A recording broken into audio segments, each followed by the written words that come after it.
Pengertian filsafat ilmu. Filsafat yang mempelajari dan mempertanyakan secara sistematis mengenai hakikat pengetahuan ilmu yang berhubungan dalam masalah-masalah filosofis dan fundamental yang terdapat pada ilmu untuk mencapai pengetahuan yang ilmiah. Ruang lingkup ada 3. Yang pertama, lantasan ontologi. Objek apa yang ditelaah ilmu? Bagaimana wujud yang hakiki dari objek tersebut? Bagaimana hubungan antara objek tadi dengan daya tangkap manusia yang membuahkan pengetahuan? Yang kedua ada landasan epistemologi. Bagaimana proses pengetahuan yang memungkinkan ditimbanya pengetahuan yang berupa ilmu? Bagaimana prosedurnya? Hal-hal apa saja yang harus diperhatikan agar menandakan pengetahuan yang benar? Apa saja kriterianya? Apa yang disebut kebenaran itu? Adakah kriterianya? Cara, teknik, dan sarana apa yang membantu kita untuk mendapatkan pengetahuan yang berupa ilmu?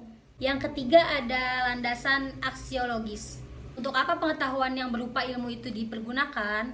Bagaimana kaitan antara cara penggunaan tersebut dengan kaidah-kaidah moral? Bagaimana penentuan objek yang ditelaah berdasarkan pilihan-pilihan moral? Bagaimana kaitan antara teknik prosedural yang merupakan operasionalisasi metode ilmiah dengan norma-norma moral atau profesional? Manfaat atau fungsi filsafat ilmu. 1. Membentuk sifat kritis. Yang kedua, sebagai pemecah masalah.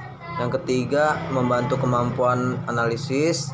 Yang keempat, menambah pengalaman. Contoh kasus dalam filsafat ilmu.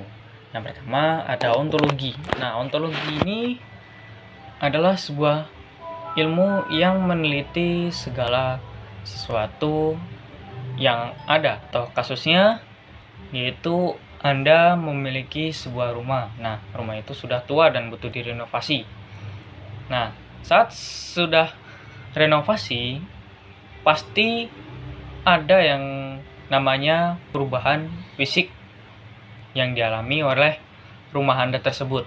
Lepas dari perubahan-perubahan yang ada, pasti ada juga bagian-bagian yang masih tetap sama. Nah, dari situlah Anda tahu kalau itu tetap rumah milik Anda. Dengan melihat misalkan ada ruangan yang besar atau lebarnya sama, atau juga bisa memperhatikan lingkungan sekitar rumah Anda. Misalnya rumah tetangga Anda masih tetap berdiri di sana, atau masih ada kebun di sampingnya yang menandakan bahwa itu rumah Anda. Nah, cara meneliti seperti itu disebut ontologi. Yang kedua, ada epistemologi, ilmu yang membahas tentang teori. Kita mengambil contoh dan kasus yang sama, yaitu sebuah rumah tua yang direnovasi. Jika kita melihat dari sudut pandang epistemologi menggunakan teori, kita melihat rumah tersebut berubah. Nah, bagaimana kita tahu itu tetap menjadi rumah setelah perubahan-perubahan yang terjadi?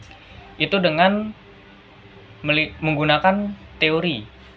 Nah, teori rumah itu misalnya rumah adalah tempat untuk ditinggali, untuk berlindung, dan semacamnya. Contoh kasus yang kedua adalah aksiologi. Dengan aksiologi, kita dapat memilah apakah ilmu pengetahuan yang kita peroleh itu bermanfaat atau tidak bagi diri kita.